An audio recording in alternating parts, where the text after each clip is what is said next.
অতিশয় আনন্দ আমাৰ কাৰণে,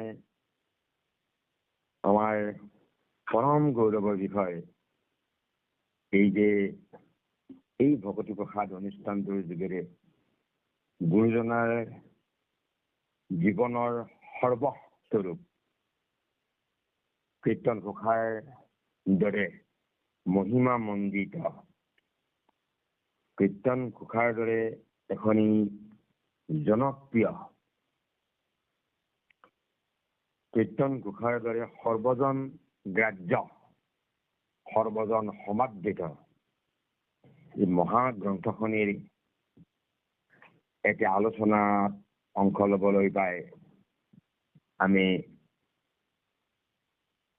অতিশয় অভিভূত হৈছো।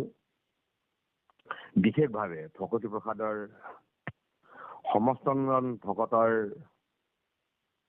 সহযোগত এই আলোচনা কৰিবলৈ পাই আমি আটাইতকৈ গৌৰৱ অনুভৱ কৰিছো যে এনে কথা নহয় যে এই বিষয়ে আপোনালোকে কেতিয়াও কাৰো পৰা শুনা নাই বা আপোনাসকলৰ মনৰ যোগেৰে অনুভৱলৈ আনিব পৰা নাই বা এই কথা কোনো কালেও আপোনালোকে জানিব পৰা নাই, তেনে নহয়।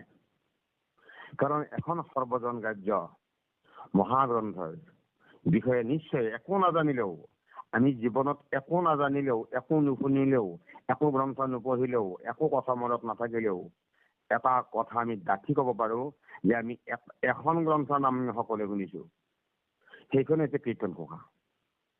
একো কথা নাজানিলেও, একো পদ নাজানিলেও আমি এটা পদ আমি সকলোৱে জানো, সেইটো কীৰ্তন ঘোষাৰ। এনে এটা দিন, এনে এটা সময়, এনে এটা মুহূৰ্ত, এনে এটা ক্ষণ আমাৰ অতিবাহিত নহয় যিটো দিনত আমি কীৰ্তন ঘোষাৰ এনে এটা পদ, এনে এটা সুৰ, এনে এটা বাণী আমাৰ কাণলৈ নাহে। এনে এটি অনুষ্ঠান, এনে এটি প্ৰতিষ্ঠান, এনে এটি উৎসৱ,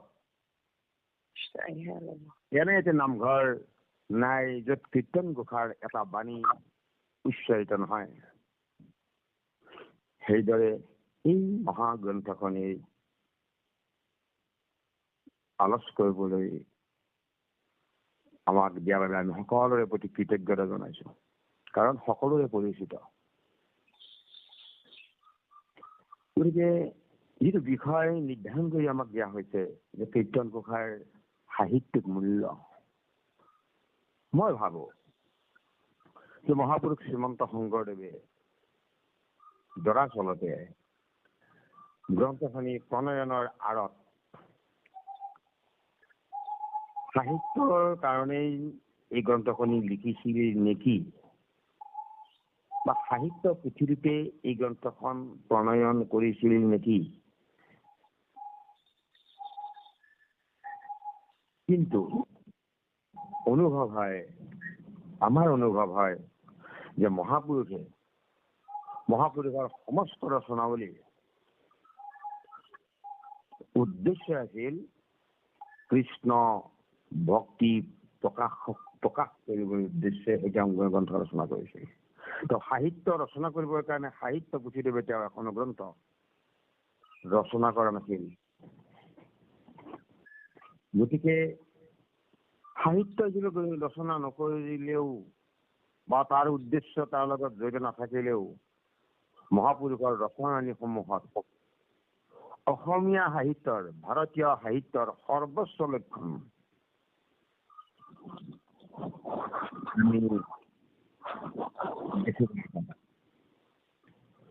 মহাপুৰুষ শ্ৰীমন্ত শংকৰদেৱ গুৰুজনাৰ অভেদ আত্মা, অভিন্ন হৃদয় স্বৰূপ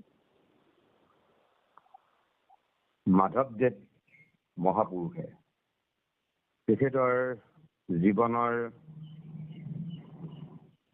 হৃদয় স্তম্ভ স্বৰূপ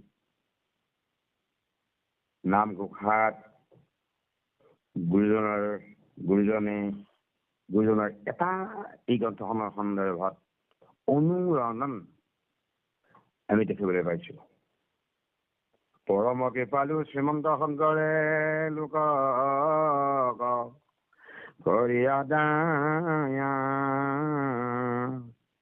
হৰিৰ নিৰ্মল ভকতি প্ৰকাশ কৰিলা শাসক ছায়া।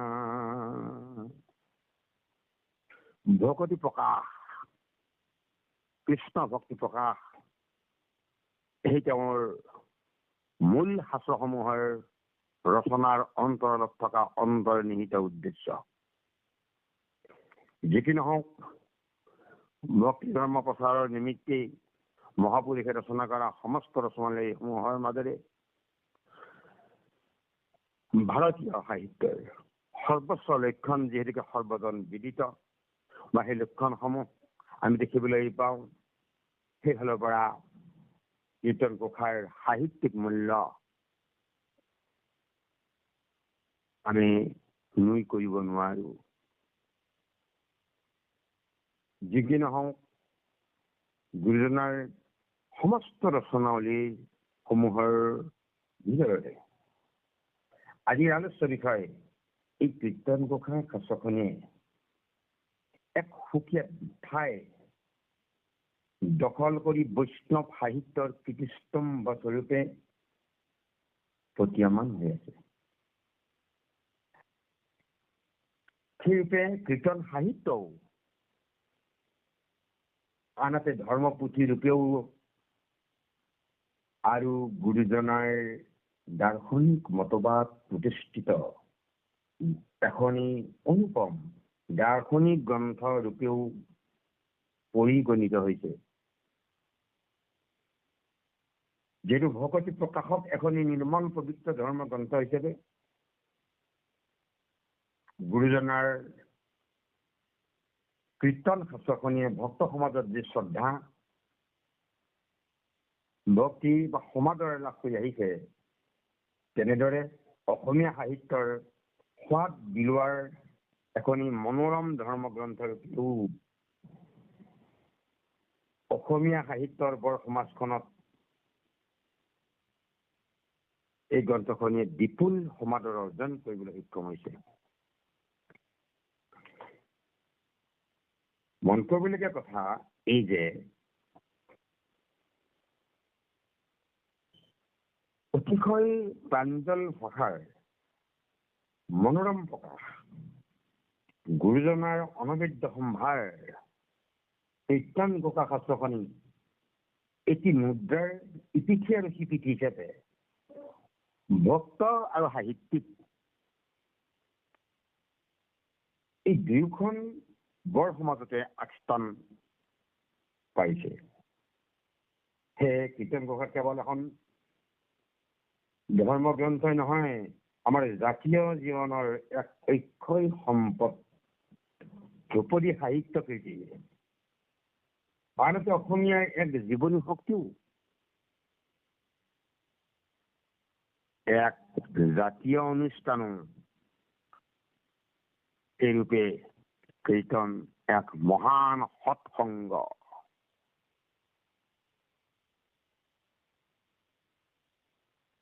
কীৰ্তনে আমাৰ জাতীয় জীৱনক অভূতপূৰ্বভাৱে সমৃদ্ধ কৰিছে।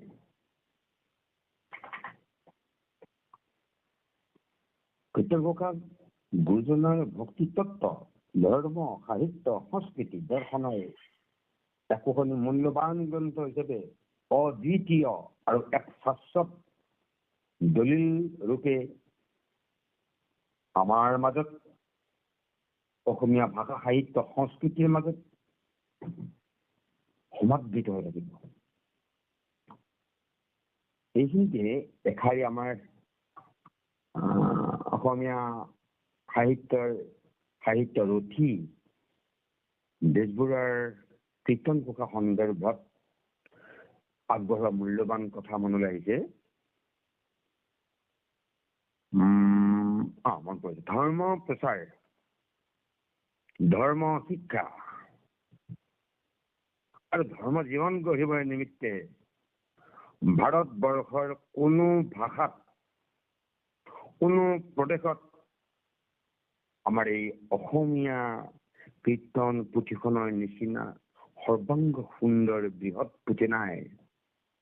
বাহ, বেজবৰুৱাৰ কি সুন্দৰ মন্তব্য। সেইটোৱে গুৰুজনাৰ বিশাল ৰচনা ৰাখি তালিকাত জীৱনৰ হৃদয়স্তম্ভস্বৰূপ কীৰ্তন ঘোষা শাস্ত্ৰখনি এক মহিমা মণ্ডিত ৰচনা। সেইকাৰণে গুৰুজনে এটা জাতি, এটা শ্ৰেণী, এটা ভাষা, এটা লিংগ, এটা পক্ষ, এটা পন্থ নাইবা কোনো এক সম্প্ৰদায় বিশেষৰ কাৰণে কীৰ্তন ঘোষা ৰচনা কৰা নাছিল। সমগ্ৰ মানৱ জাতিৰ বাবে মানৱ ধৰ্ম গ্ৰন্থ ৰূপেহে একচুৱেলি দৰাচলতে কীৰ্তন ঘোষা স্বীকৃতি পাবৰ যোগ্য।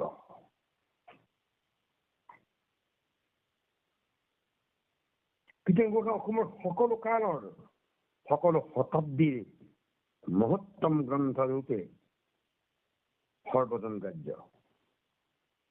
বৃহৎ অসমীয়া মহাজাতিৰ বাবে জেৰামঠু আমাৰ কলিজাৰ ফাল। অসমীয়া সমাজৰ অতিকে আপোন তথা নিত্য পঠিত মহৎ গ্ৰন্থ কীৰ্তন ঘোষা। ইয়াৰ মহত্ব, ইয়াৰ সাহিত্য ইমান শক্তিশালী চবতে, আৰু ইয়াৰ তাৎপৰ্য ইমান বিচিত্ৰ যে বাবাসকল তাকে কৈ লিখি মই ভাবো কোনো কালো শেষ কৰিব নোৱাৰিম।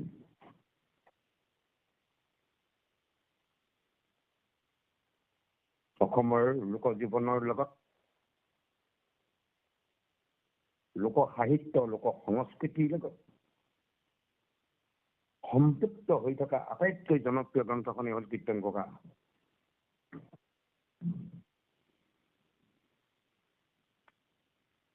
আৰু এটা কথা যে সাহিত্য, কলা, সংস্কৃতিৰ জাত পাত নাই,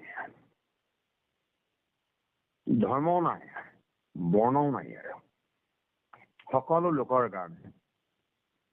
সেইবাবে সাহিত্য, কলা, সংস্কৃতি এই সকলোৰে বাবেই উমৈহতীয়া এক অমূল্য সম্পদ।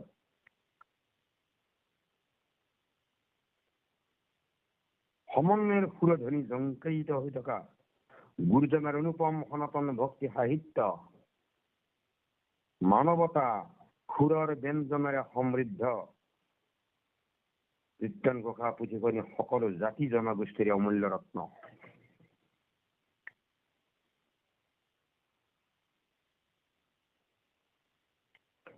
কীৰ্তন ঘোষাই এই আমাৰ সকলোৰে মাজত যে সমাদৃত হৈ থকাৰ বা সমাদৰ লাভ কৰাৰ অন্তৰালত নিহিত হৈ থকা এটা বিৰাট ৰহস্য বা ইয়াৰ গূঢ় পৰম তত্ত্ব গ্ৰন্থখনিৰ শুভাৰম্ভণিতে কৰা প্ৰথম পদ থাকোঁতেই আমি বুজিব পাৰো। বেজবৰুৱাও এই বিষয়ে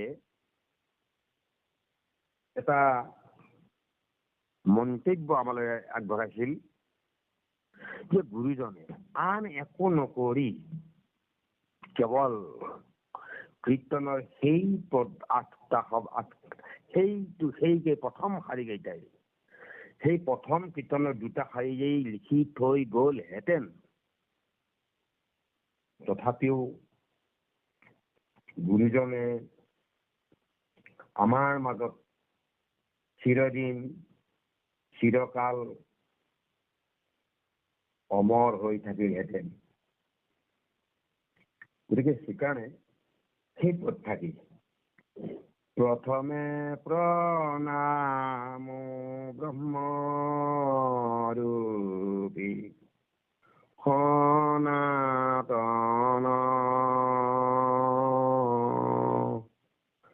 সৰ্বয়ৱতাৰ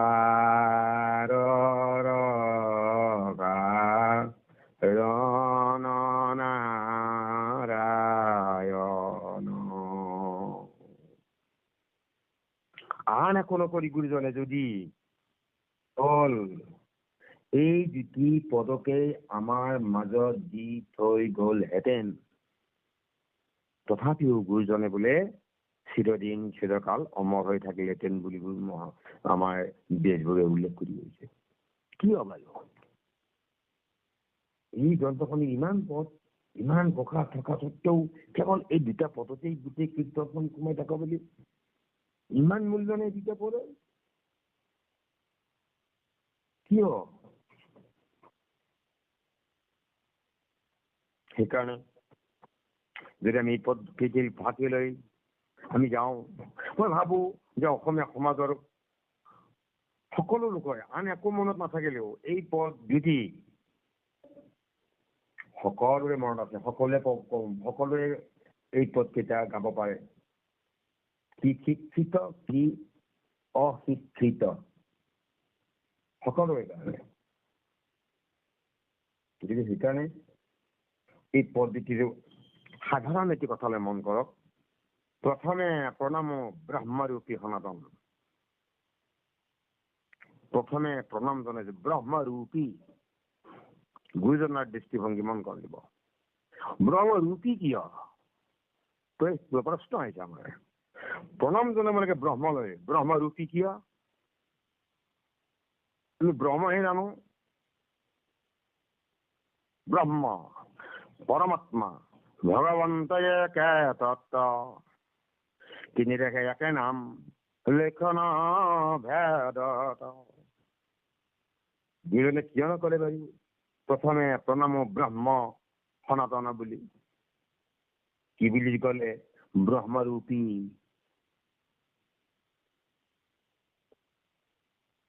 এতিয়াই গুৰুজনাৰ সাহিত্য।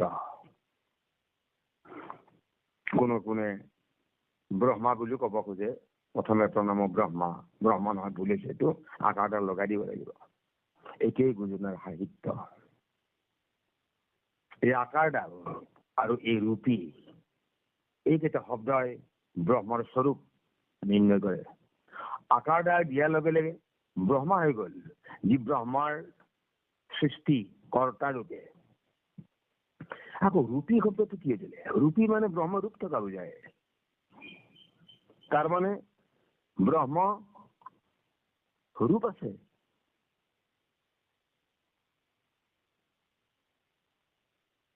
উপনিষদলৈ আমি গলে গম পাওঁ, হয় ব্ৰহ্ম ৰূপ আছে। ব্ৰহ্ম ৰূপ দুটা, মূৰুতম অমূৰুত স্ন। এটা মূৰুত ৰূপ আৰু এটা অমূৰুত ৰূপ। গুৰুজনে কিয় ৰূপী কৰিলে? ঠিক আছে, অমূৰ্ত ৰূপটো আমাক কিয় নিদিলে? যে অমূৰ্ত ৰূপটো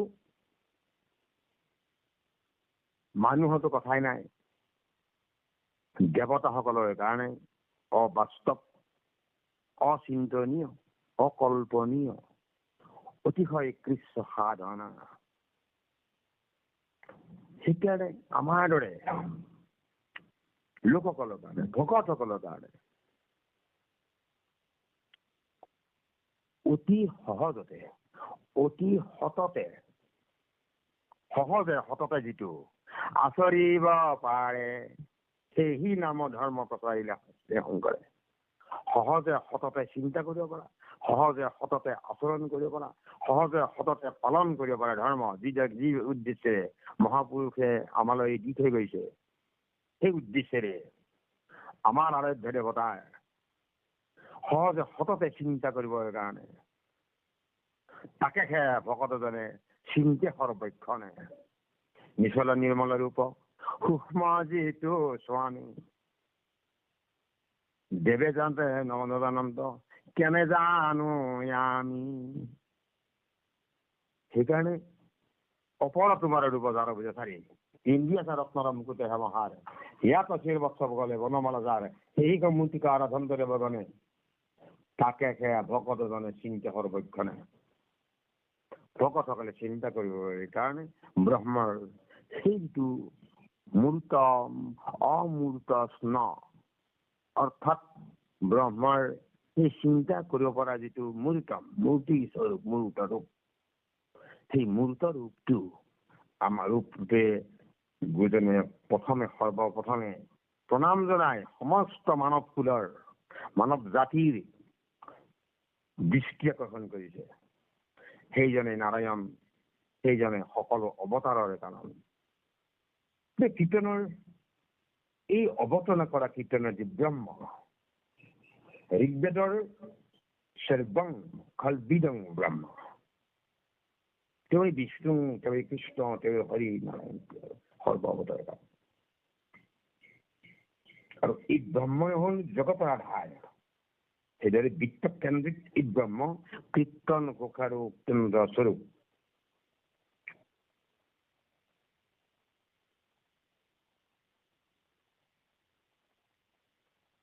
কীৰ্তন ঘোষাৰ কেন্দ্ৰ স্বৰূপ, কীৰ্তন ঘোষাৰ আধাৰ স্বৰূপ, কীৰ্তন ঘোষাৰ উচ্চ ব্ৰহ্ম।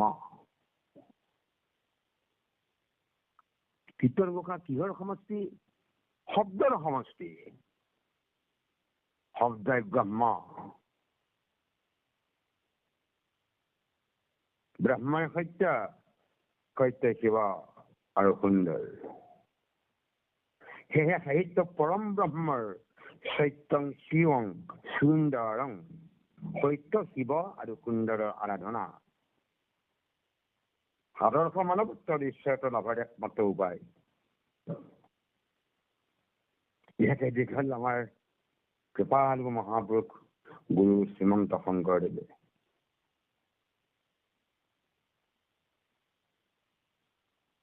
সাহিত্য ভাৱময় শব্দৰ সমষ্টি।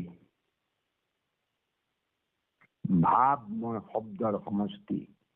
শব্দ যেনেকে ব্ৰহ্ম, ভাৱ কি ব্ৰহ্ম নহয় জানো? ভাৱো ব্ৰহ্ম।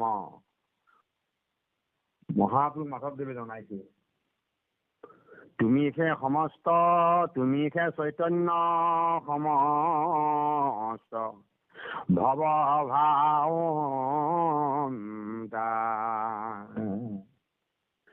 ভাৱন্তা ভাৱ তোমাৰ, তুমি শব্দ তুমি। সেইকাৰণে সেই ভাৱসমূহৰ পৰাই শব্দৰ সৃষ্টি হয়। সেই শব্দৰ পৰা বাক্য সৃষ্টি হয়।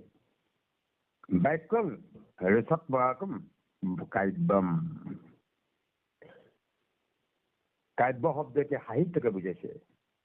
সেই সাহিত্য মূলতঃ ভাৱাত্মক আৰু ৰসাত্মক সৃষ্টি। এইখিনিতে আমি তৈত্তৰীয় উপনিষদত এটা কথা পাওঁ, অৰ্থ এটা পাওঁ, ৰসো বৈশ ৰাসাহ যো আয়ং লব্ধানন্দ ভৱতি। ইয়াতো সেই ৰস মানে আনন্দ বুজাইছে। আনন্দ মানে ৰস মানে ৰস। তেওঁ ৰসো বৈশ, এই ৰস তুমিয়েই ৰস, তোমাৰ পৰা উদ্ভৱ হৈছে ৰস, ৰসো তুমিয়েই। ঠিক সেইদৰে ৰস মানে যদি আনন্দ, আনন্দ কোন? আনন্দৰ উৎস কোন? আনন্দৰ আধাৰ কোন? আনন্দৰ কোন? আনন্দ প্ৰভুৱে। হৰিও তুমি আনন্দ সিন্ধু, হামুভে খাইমা গুয়ে ক বিন্দু। তুমি আনন্দ, তুমি ৰস। গতিকে এই ৰস আনন্দ মই মহাসত্তাক উপলব্ধি কৰিবলৈ আজিৰ পৰা হাজাৰ হাজাৰ বছৰ আগতে কান্তৰৰ ঋষিসকলে কঠোৰ তপস্যা কৰিছিল।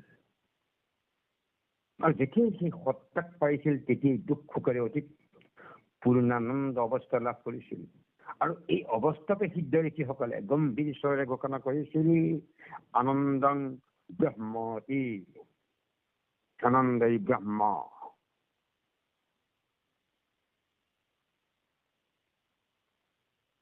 সেইকাৰণে গুৰুজনে বিভিন্ন শাস্ত্ৰসমূহৰ পৰা কীৰ্তন ঘোষাৰ তত্ত্ব, ইয়াৰ দৰ্শন সকলোকে থোপায় কীৰ্তনতে ব্যাখ্যা কৰি গৈছে। অৱশ্যে দৰ্শন সম্পদে কোনোবাই কৈছে তেওঁ অদ্বৈতবাদী, কোনোবাই কৈছে তেওঁ বিশিষ্টবাদী, ইত্যাদি ইত্যাদি। কিন্তু আমি সেই কথালৈ নাযাওঁ। কিন্তু এই গুৰুজনে লিখি থৈ যোৱা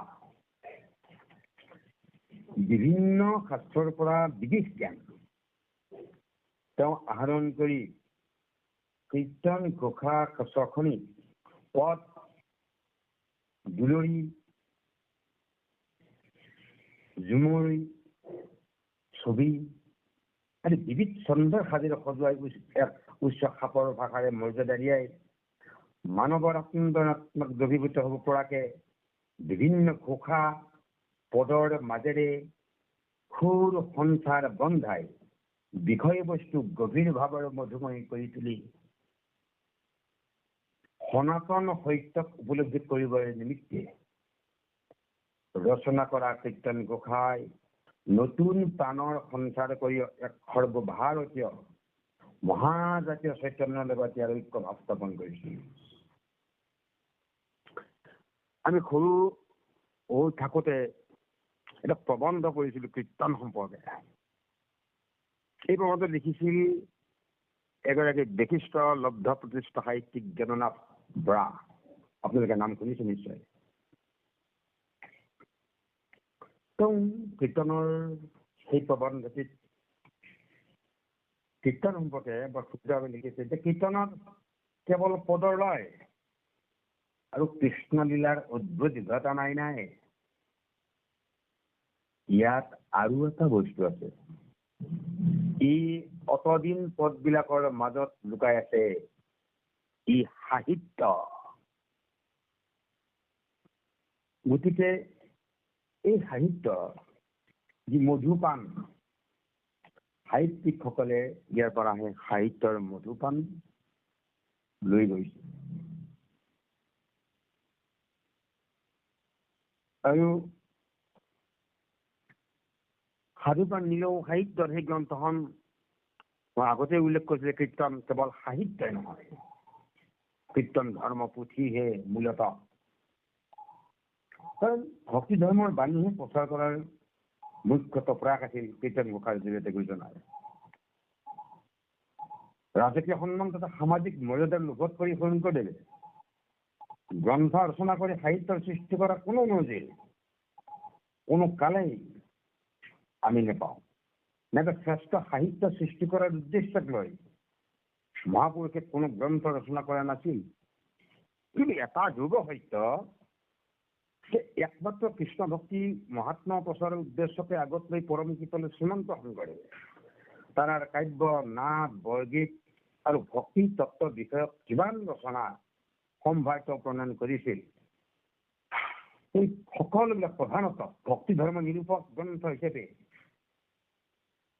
বিশেষভাৱে কীৰ্তন ঘোষাই আধ্যাত্মিক তত্ত্বৰে পৰিপূৰ্ণ জ্ঞান বিজ্ঞান পদং আৰু ৰহস্যৰ নিশিকা ধাৰেটি এই গ্ৰন্থখনিত উপস্থাপিত হৈছে। তথাপি প্ৰাসংগিকভাৱে সাহিত্যৰ যিহেতুকে প্ৰধান উদ্দেশ্য ৰস বা আনন্দ সৃষ্টি কৰি কাহিনীৰ ভাৱ প্ৰবাহ অক্ষুণ্ণ ৰাখিব পৰাকে মহাপুৰুষে আদি বীৰ ভয়ানক কৰুণ বিভৎস হাস্য শান্ত অদ্ভুত আৰু ৰুদ্ৰ এই নৱৰসৰ উপৰিও ভক্তি বা সেৱাৰসৰ আন এক বিশেষ ৰসৰ অপূৰ্ব সংমিশ্ৰণ ঘটাইছে।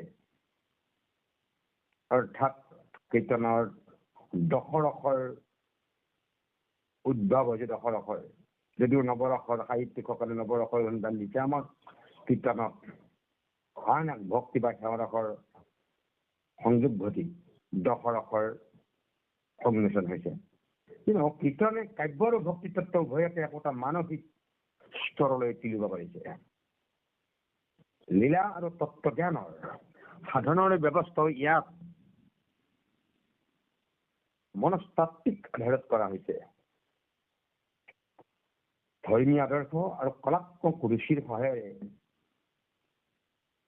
গ্ৰন্থখনীয়া লোক সংস্কৃতিক আগবঢ়াই লৈ যোৱাৰ প্ৰেৰণা যোগাইছে।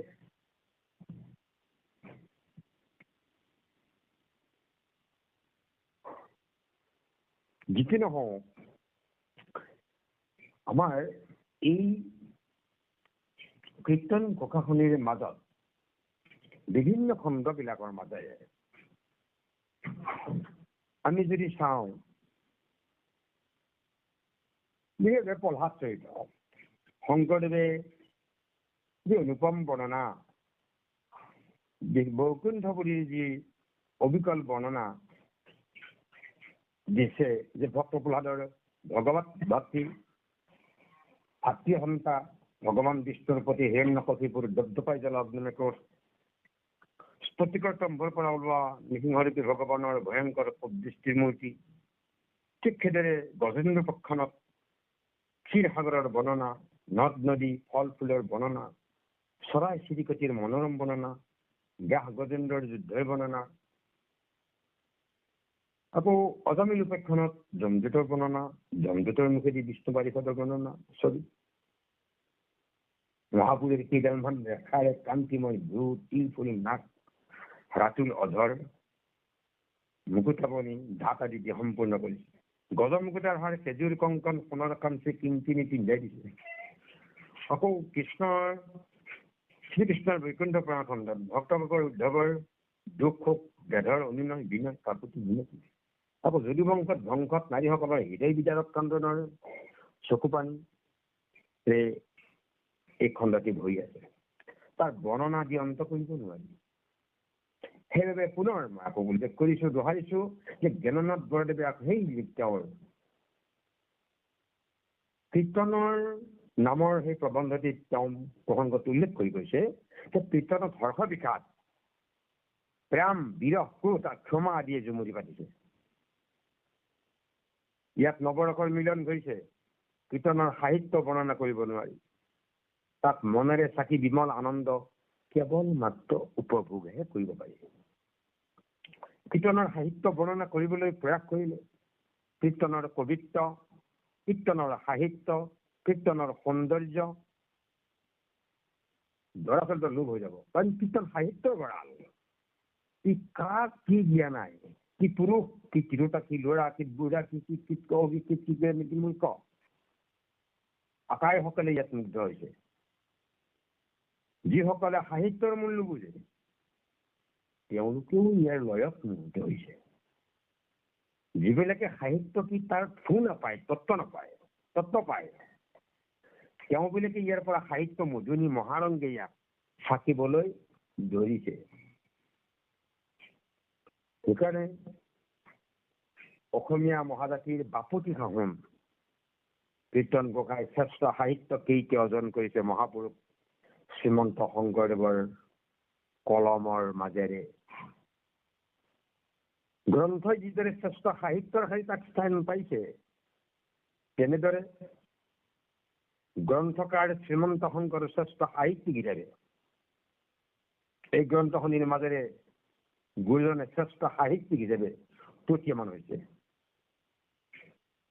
এই প্ৰসংগত এগৰাকী বিশিষ্ট কবি আৰু সাহিত্য সমালোচক হেম বৰুৱাই শ্ৰীমন্ত শংকৰদেৱক অসমীয়া সাহিত্যৰ শ্ৰেষ্ঠতম সাহিত্যিক হিচাপে প্ৰতিপন্ন কৰি তেওঁ এটি মন্তব্য দিছে, সময়ৰ পিনৰ পৰা অসমীয়া কবি সমাজৰ শংকৰদেৱ হল অগ্ৰগণী কবি,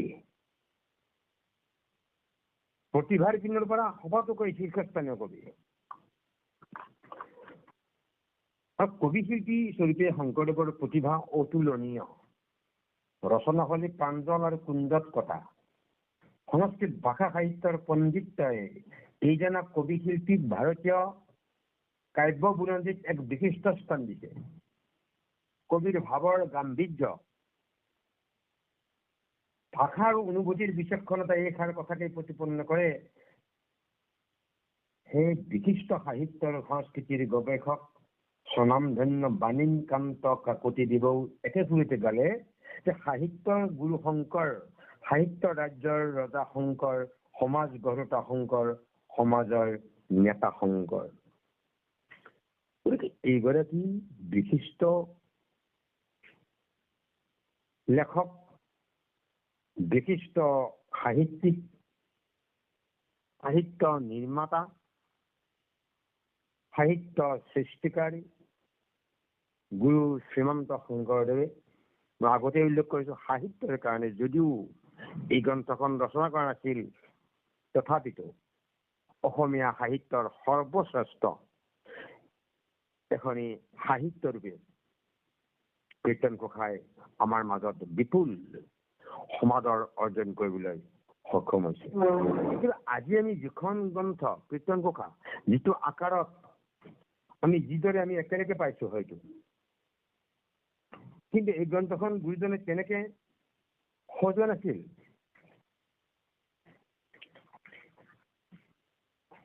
কাৰণ বেলেগ বেলেগ অধ্যায়সমূহ গুৰুজনে বেলেগ বেলেগ স্থান আৰু কালতহে ৰচনা কৰিছিল। গুৰুজনে বৰাপু ধনতে সকলো কথা বস্তু থৈ 1568 খ্ৰীষ্টাব্দত বৈকুণ্ঠ পুৰাণ কৰাৰ প্ৰায় 26-27 বছৰৰ পিছত মহাপুৰুষৰ প্ৰপন্ন শিষ্য মাধৱদেৱে ভাগিনীয়েক ৰামচৰণে একে ঠাই কৰি এই অধ্যায়সমূহ আমাৰ বৰ্তমান ৰূপত এই কম নিৰূপণটো তেওঁ কৰি গৈছিল। গতিকে এই বৰ্তমান আমি পোৱা যিকেইটা ক্ৰম, ৰামচৰণ ঠাকুৰে আছিল আমাৰ এই গ্ৰন্থখনৰ কীৰ্তন ঘোষাৰ প্ৰথম গৰাকী সংকলক, আৰু মহাপুৰুষ শ্ৰীমন্ত শংকৰদেৱৰ প্ৰপন্ন শিষ্য মহাপুৰুষ মাধৱদেৱ আছিল কীৰ্তন ঘোষাৰ প্ৰথম গৰাকী সম্পাদক। এইটো কথা মন কৰিবলগীয়া কথা। দত্তাই ঠাকুৰে এই কথাখিনি সুন্দৰভাৱে কৈছে। এই বুলি পুথি মেলি চাহি নিৰন্ত সত্য কোন কথাই আছে, যত জীৱা কথা থৈব লাগে থৈছে, বিচাৰি দেখিলে পাছে, নলাগে লাৰি দে ভালে আছে কবে, এই বুলি হাচিলন্ত চাৰি ভাগ কৰি লিখিবা কচাই, জনক মাতি নিলন্ত।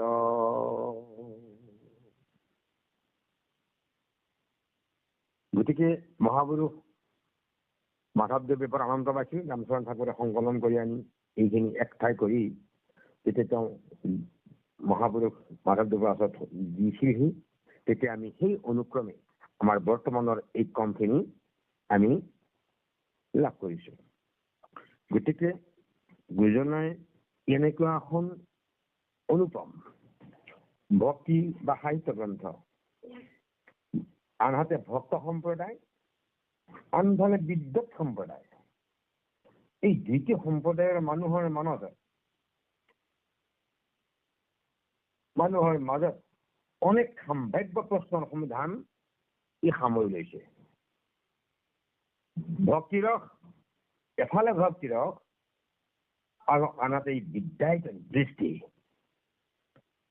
এই দুয়োৰে সমন্বয়ত এই গ্ৰন্থখনে এনে চৰিত্ৰ লাভ কৰা সম্ভৱ হৈ উঠিছে। সকলো কাৰণে, শিক্ষিত সকলৰ কাৰণেও, ই অশিক্ষিত সকলৰ কাৰণেও, বহু শিক্ষিত লোকৰো কীৰ্তন ঘোষাৰ পদ ঘোষাৰ মুখস্থ নাথাকিব পাৰে, আৰু বহুত অশিক্ষিত লোকসকলেও সুন্দৰকে 10-12 ঘোষা মনত ৰাখি তেওঁলোকে সততে ঈশ্বৰ উপাসনা, তেওঁলোকে নাম প্ৰসংগ কৰা আমি দেখিবলৈ পাইছো। গতিকে এইফালৰ পৰা কীৰ্তন ঘোষাৰ এই আৰম্ভণি যিটো অধ্যায় চতুৰ্দিন সৈতে অৱস্থ কৰা ভাগৱতৰ তাৎপৰ্যলৈকে প্ৰত্যেকটি অধ্যায়ৰ বিষয়বস্তু ঘাই উৎস, শংকৰদেৱে দান কৰা বিষয়বস্তু ৰূপ আৰু তেওঁ গ্ৰহণ কৰা বিভিন্ন উৎসসমূহৰ প্ৰসংগ, পৰিচয় আৰু তেওঁ দান কৰি যোৱা ক্ৰম, এই আটাইকেইটি বিষয়ৰ অনুসন্ধান, বিচাৰ আৰু তুলনামূলক অধ্যয়নে কীৰ্তন পুথিৰ সন্দৰ্ভত আচলতে আমাৰ আলোচনা অতিশয় প্ৰাসংগিক। সেইকাৰণে এই বাপ আইসকল আমি এই কীৰ্তন ঘোষা সন্দৰ্ভত আগতেই কৈছো যে আলোচনা কৰিবৰ কাৰণে আমাৰ ইয়াৰ ভাষা, ইয়াৰ বৰ্ণনা অতি সাধ্যাতীত। গতিকে ইয়াক কৈ থাকিলে কোনেও শেষ কৰিব নোৱাৰে, গাই থাকিলে শেষ কৰিব নোৱাৰে। গতিকে এনে এখন অনতিক্ৰম্য গ্ৰন্থৰ আলোচনা অন্ততঃ এইখিনি সময়ৰ ভিতৰতে আমাৰ দৰে অজ্ঞ লোকসকলৰ কাৰণে সম্ভৱ নহয়। তথাপিতো দুই চাৰি এষাৰ কথা আপোনাসকলৰ মাজত আমি আলোচনা কৰিবৰ কাৰণে অলপ সুবিধা পাইছো, যিহেতুকে আপোনাসকলে আজিৰ বিষয়টো আছিল বিশেষভাৱে সাহিত্যৰ মূল্যাংকন। গতিকে সাহিত্যৰ মূল্যাংকন কৰিবলৈ যাওঁতে কেৱল সাহিত্যৰ বিষয়টোতে আমি আবদ্ধ থাকিব নোৱাৰো। সেইকাৰণে যে কীৰ্তন কেৱল সাহিত্য নহয়, কীৰ্তনৰ মূল উদ্দেশ্যটো আছিল ধৰ্মপুথি ৰূপে।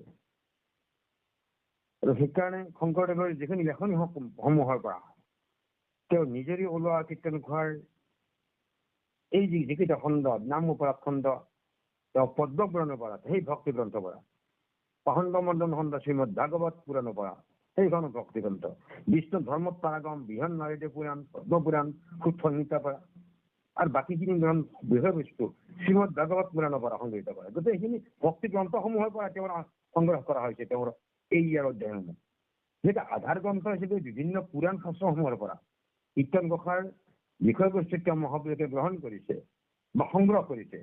সেইফালৰ পৰা ৰচনা ৰীতিৰ উচ্চ খাবৰ মানদণ্ডহে গ্ৰন্থখনি কিন্তু এখনি মৌলিক গ্ৰন্থ হিচাপে প্ৰতিমন কৰাইছে।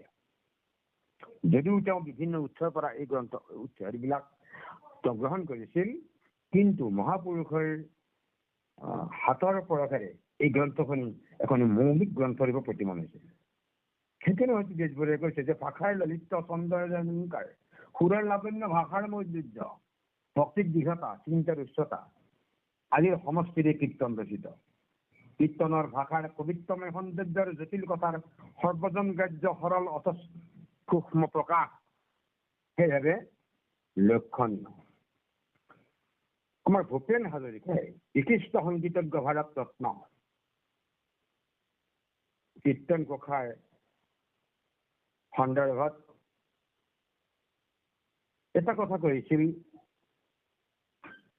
যে এই গগন মণ্ডল পৰশা তেওঁ এটা পদৰ দৈত্যাৰী ঠাকুৰৰ এটা পদৰ তেওঁ আধ্যাত্মিকতাখিনি লিখিছিল। আচলতে গগন মণ্ডলে চয় কীৰ্তনৰ ধ্বনি, আনন্দ সাগৰে লোকে মজে তাক শুনি, স্বভাৱে কীৰ্তন ঘোষা পৰম সুন্দৰ, এখনো মিলাই শুনি আনন্দ লোকৰ। এই পদটোৰ আগ ধৰি তেওঁ কৈছিল যে এই গগন মণ্ডল পৰশা মহাপুৰুষৰ কীৰ্তনৰ প্ৰতিধ্বনি আজিও আছে জীৱন্তভাৱে প্ৰত্যেক অসমীয়াৰ কলিজাৰ কোনোবাৰ পাত বাউসিক।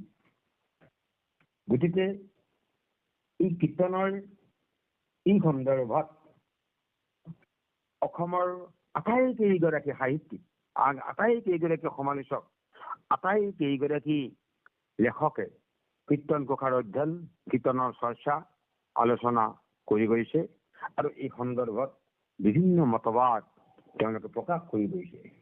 গতিকে সেইফালৰ পৰা কীৰ্তনৰ তেখেত বহুজনে ইয়াৰ সাহিত্যিক মূল্যায়ন অনেক খেতি কৰিছে। ইয়াৰ সাহিত্যৰ অলংকাৰ, ইয়াৰ ছন্দ, ইয়াৰ ভাষা, এই সকলোবিলাক বিষয়ত বহুকেইগৰাকী গৱেষকে ইয়াৰ গৱেষণালব্ধ আলোচনা কৰিছে। বহুকেইগৰাকী ছাত্ৰ ছাত্ৰীয়ে ইয়াৰ আলোচনা পঢ়ি তেওঁলোকৰ পাঠ্যক্ৰম অনায়াসে উপলব্ধি কৰিব পাৰিছে। আৰু সেই পাঠ্যক্ৰমৰ মাজেৰে তেখেতসকলে নিজৰ ডিগ্ৰী অৰ্জন কৰিছে। কিন্তু মহাপুৰুষ শ্ৰীমন্ত শংকৰদেৱৰ এনে এখনি মহান গ্ৰন্থৰ আলোচনা আমি হেল্ল' কৃষ্ণ কৃষ্ণ সময়টো কিমান হৈছে মই চোৱাই নাই বাপ চকু মুজি কৈ থকা 50 মিনিট হ'ল আপোনাৰ 6:50 হৈছে 6:50। আচ্ছা, গতিকে মই সামৰিব ওলাইছো আৰু হয় ছাৰ কৃষ্ণ বাপ মোক ইংগিত দিয়া নাই আপোনালোকে। হয় হয় আপুনি ইমান সুন্দৰভাৱে কৈ আছে, আমি শুনি আনন্দিত হৈছো, সেইকাৰণে ৰাখিব মন জনাও হৈছে মাধৱ কৃষ্ণ।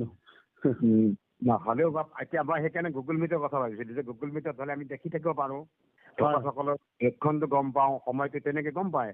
কিন্তু যেতিয়া ফোনত কৈ থকা যায়, এইটো চকু মুজি আৰু এফালৰ পৰা কৈ থকা হৈছে, একো আপোনাৰ গম পোৱা নাই, সময় চোৱা নাই মই। গতিকে আপোনালোকৰ আগতে মই আলোচনাত অংশগ্ৰহণ কৰা নাই, কেনেকুৱা আপোনালোকৰ সময়টো কিমান লয়, বা মাজত কিবা ইয়াৰ মাজত কিবা আলোচনাত কিবা প্ৰশ্ন কৰিব নেকি, ইয়াৰ লগত কিবা আমাৰ আলোচনা মিলাব নেকি, বা কোনোবাখিনি কথাখিনি আপোনালোকে যদি বুজি পোৱা নাই তেনেধৰণে কিবা ভাগ ল'ব নেকি? কৃষ্ণ কৃষ্ণ আমাৰ তেনেকে বিশেষ হেৰি নাই, আমি আপুনি সামৰাৰ পিছত আপোনাৰ প্ৰাসংগিকতাৰ ওপৰতে আই সমস্ত অকণমান অনুভৱ দাঙি ধৰিব। গতিকে সেইফালৰ পৰা ঠিকে আছে বাৰু, মই সেইটো অনুভৱ কৰা নাছিলো, অনুভৱ কৰা সেইকাৰণে হয়তো মই আপোনাৰ এফালৰ পৰা কৰি আছো বা আপোনাক সোধাও নাই দেখছো বাৰু কি নহওক সুধিলো আপোনাক সামৰিমেই আৰু যিহেতুকে আমাৰ অসমত বিচাৰিছে আমাৰ এই বিষয়ত মন্তব্য দিব। হয় যি নহওক মহামূলঘৰ সেই বৈকুণ্ঠলৈ যোৱাৰ ভাগে ভাগে অভেদ আত্মবঢ়াপু মাধৱদেৱক কোৱা পৰম তাৎপৰ্যপূৰ্ণ কথাখিনিৰে মই এই আলোচনাতে সামৰিব ওলাইছো। শুনিও মাধৱ মোৰ থাকিবাৰ থান দশম কীৰ্তন মোৰ মুতিৰ সমান নিপুণে যি মোহ কগুৰু যিজনে বোলয় কীৰ্তনতে দশমতে দেখিব নিশ্চয় দশম কীৰ্তন পুথি থাকয় যথাত সাক্ষাৎ মাধৱময় থাকিব তথাত। গতিকে কীৰ্তন ঘোষা মহাপুৰুষ শ্ৰীমন্ত শংকৰদেৱৰ বাংময়ী মূৰ্তি, এই বাংময়ী মূৰ্তি কীৰ্তন ঘোষা যিমান দিনলৈ আমাৰ মাজত আমাৰ হৃদয়ত থাকিব, তেতিয়ালৈকে এই ঘোষাৰ মাজত বাংময়ী মূৰ্তিৰূপে মহাপুৰুষ শ্ৰীমন্ত শংকৰদেৱ গুৰুজনেও চিৰদিনলৈ আমাৰ মাজত থাকিব। এইখিনি কথাৰে মই আজিৰ এই সাধাৰণ এইটি আলোচনাৰে আমাৰ এই আলোচনাটো সামৰিব ওলাইছো, আৰু এইখিনি কথা আগবঢ়োৱাৰ সন্দৰ্ভত হ'ব পৰা সকলো ত্ৰুটি বিচ্যুতি অপৰাধ আমাৰ অনেক ক্ষেত্ৰত হৈছে বুলি আমি অনুভৱ কৰিছো।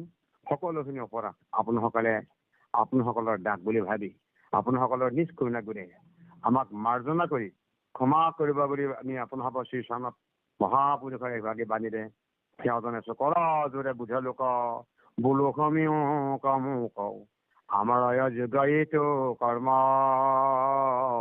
কৰ্মত দুখন পাই নিন্দি পাক নোযোৱাই মহন্ত জনৰ ক্ষমা ধৰ্ম মহন্ত জনৰ ক্ষমা ধৰ্ম। কৃষ্ণ কৃষ্ণ হৰি ৰাম মহাভাগ্য অন্তনৰে কলিত কীৰ্তন কৰে আছে পুণ্য পৰ্বত আকাৰো কেশৱ প্ৰসন্নতাৰ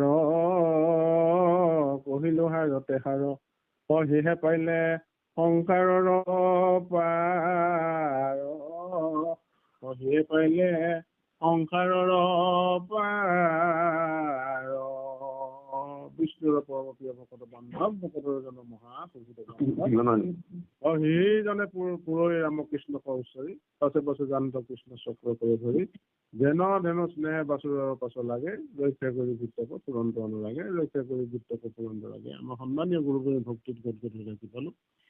আমাৰ সকলোৰে শ্ৰদ্ধাৰ পাত্ৰ আমাৰ হোজাই জিলা শাখাৰ মুনীন্দ্ৰ মহন্ত প্ৰভুজনে আজি কীৰ্তন ঘোষাৰ সাহিত্যৰ মূল্যৰ এই আলোচনা চক্ৰটা আগবঢ়াইছে। গুৰুজনাৰ আদৰ্শৰ নীতি সমস্তখিনি তাই আমাৰ মাজলৈ আগবঢ়াই আনিছে। মহাপুৰুষ শ্ৰীমন্ত শংকৰদেৱৰ বিৰচিত কীৰ্তন আৰু তেৰাৰ অভেদ আত্মা উত্তৰাধিকাৰী মহাপুৰুষ শ্ৰী শ্ৰী মাধৱদেৱৰ বিৰচিত নামঘোষাৰ বিশ্ব সাহিত্যৰ এই দুখনি অতীব মহামণ্ডিত মহাকাব্য মহান ভক্তিশাস্ত্ৰ তেৰাই আমাক সুন্দৰভাৱে এই কথাখিনি গোটেইখিনি খুব কম সময়ৰ ভিতৰতে দাঙি ধৰি কৃপা কৰিছে। মহাপুৰুষ দুইজনে সমগ্ৰ শাস্ত্ৰ সাগৰ মন্থন কৰি কীৰ্তন ঘোষা আৰু নামঘোষাৰ নাম অমৃত ৰূপে মানৱৰ প্ৰাণৰ মহৌষধি ৰূপে জগতক দি থৈ গৈছে। এই কথাখিনি দ্বাৰাই আমাৰ মাজলৈ খুব সুন্দৰভাৱে টানি আনি কৃপা কৰিছে। কীৰ্তন পুথি লেখীয়া পুথি আৰু ক'তো নাই। মহিমা মন্দিৰৰ পুথি তাৰাই আমাৰ মাজত এইখিনি কথা কৈছে। কীৰ্তন পুথি স্বীকৃতিপ্ৰাপ্ত গ্ৰন্থ ঘোষা সেই কথাখিনি তাৰাই আমাৰ মাজত টানি আনিছে। বিশেষকে কীৰ্তন ঘোষাৰ শব্দৰ সমষ্টি ভাৱৰ সমষ্টি এই কথাখিনি খুব সুন্দৰভাৱে আমাক কৈছে। যিহেতু ভাৱ ভাৱন্দা তুমিহে সমস্ত ভৱ ভৱন্দা আনন্দ ধৰ্ম এই কথাখিনি দ্বাৰাই আমাক খুব কমটি সময়ৰ ভিতৰতে কৈ আমাক কৃপা কৰিছে। আমি সমস্তখিনি কথা বুজি পাইছো। সৰু ভগৱন্তই কৃপা কৰক, গুৰু ধৰ্ম প্ৰচাৰ প্ৰসাৰ আৰু তেৰাক সুস্বাস্থ্য দি ৰাখক। এই প্ৰভু অভয়পদ পংকজলৈ সেৱা ধৰিলো আৰু গৃহস্থী ঘৰখনৰ প্ৰভুৱে চাৰি অস্ত হৈ কৃপা কৰক। এই প্ৰভু অভয়পদ পংকজলৈ সেৱা ধৰিছে আৰু এই শব্দ আৰু তাত্বিক কথাখিনি কওঁতে কোনোবাখিনি যদি অপৰাধী হৈছিল সৰ্ব অপৰাধৰ মৰিখনৰ নিমিত্তে প্ৰভু শ্ৰীহৰি চৰণতে হৰিধনী সমস্তখিনি সমৰ্পণ কৰা হৈছে। কৃষ্ণ হৰি কৃপালুবত আপোনাৰ চৰণলৈ আমি সেৱা নিবেদিছো। খুব সুন্দৰভাৱে আজি কথাখিনি গোটেই কথাখিনি আমি আনি কৃপা কৰিলে। সেয়ে আমাৰ সতত অৱদান কৰি থকা কৃপালু বাপ বান্ধৱ আইমত সমস্ত প্ৰসংগিত অকণমান অনুভৱ দাঙি তেৰাক আশীৰ্বাদ সূচক মন্তব্য আমি আপোনাৰ সকলক সেৱা ধৰিবলৈ আমি সেৱা ধৰিছো। কৃষ্ণ কৃপালু বাবাই সমস্ত আহকচোন আপোনাৰ